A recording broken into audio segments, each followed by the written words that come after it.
শালুইটা হাইরা 100 মানুষে মাইরান ডাললাম তো আরো আছে বনের মতন তেলে ভিডা তো এনারা ভিডিওটা স্কিপ না করে মনোযোগ দা দেখতে তাহলে আস্তে ধীরে দেখ পাইন তাই ভিডিওটা বিরাটই ভালো লাগবো।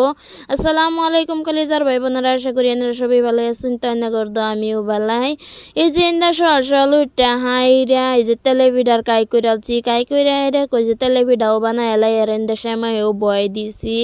তো এই যে এন্দা শ্যামাইও দেয়ালছি সব কিছু দেয়া হাইরা দুধ দেয়ালাম দেয়া সুন্দর করে লাড়া চাড়া দিতেছি।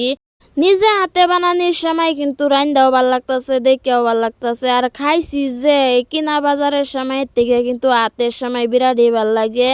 আর আপনারা অবশ্যই কমেন্টও জানাইবেন যে হাতে বানানোর সময় বিরাট ভাল লাগে না বাজারের ডি ভাল লাগে। আর আমার তো মনে প্রাণে আমার ডি যে বানানোর সময় বিরাট ভাল লাগে সেমাই আর কি।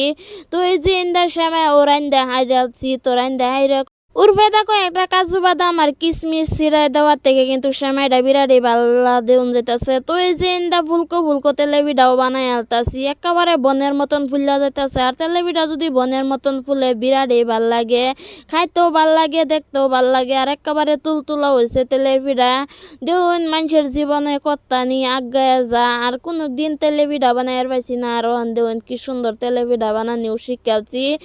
কথাই আছে না, দেখ দেখ শিক্ষা। আজকে যদি না দেখতাম তাই কিন্তু শিখলাম নইলে। আর মায়া যে বানাইতো ভূগোল বয়ে বয়ে দেখতাম কিবা বানাইতো। আর এই যে কি ওহানা কি সুন্দর একদম পারফেক্ট করে বানাই আলবার পাই। আগে তো বুলাও বানাইবার পাইছি না, অন কি সুন্দর করে বানাই আলতারি। তেলেপিঠা বানাইতাছি তো তেলেপিঠার একটা কাহিনী মনে হয়ে গেছে। মায়ে গেছিন বেড়াইবার তো এই তেলেপিঠাটা আমি কই যে আজকে বানাই দেখবাম কি রুমো। তো সুন্দর করে গুল্লা চুল্লা হেরা লইছি। আব্বার আমি বাইতে আসলাম পরে আমি কই যে আমি বানাই দেম তো আব্বা তেলেপিঠা খাইবো। তো তেলেপিঠার কাই কইরা হাইরা কি সুন্দর ডাললাম তেলেপিঠা তো না একেবারে চেপটা চেপটা তেলেপিঠা হইতাছে।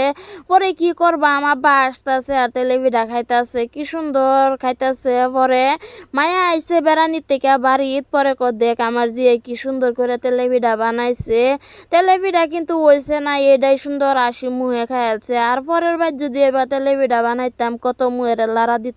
কথাই আছে না, আডুর গুস্ত বুহে লাগে না, বুহের গুস্ত আডুত লাগে না। তো এটাই বাস্তব কথা। তো এই যে আমার পিঠা বানানো শেষ, একেবারে বনের মতন পিঠা বানাই আনলাম। তো এন্দা খাওয়া দাওয়া করবার যাইম গা।